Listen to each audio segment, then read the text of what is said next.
Olá, irmãos! Estamos no 5º sábado do tempo quaresmal, o dia da semana que é dedicado a Nossa Senhora. Hoje eu quero convidar você para meditarmos juntos a quinta dor de Maria, a quinta espada transpassada em sua alma, quando Maria permanece junto à cruz de seu filho.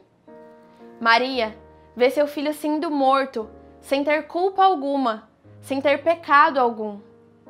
Então, unidos a essa dor de Maria, uma mãe que tem uma espada de dor transpassada na alma, vendo o seu filho no madeiro da cruz, eu convido você hoje a rezar o Santo Terço, colocando em intenção todas as batalhas que você tem enfrentado, para que você possa, através do sofrimento, aumentar a sua fé e ser forjado.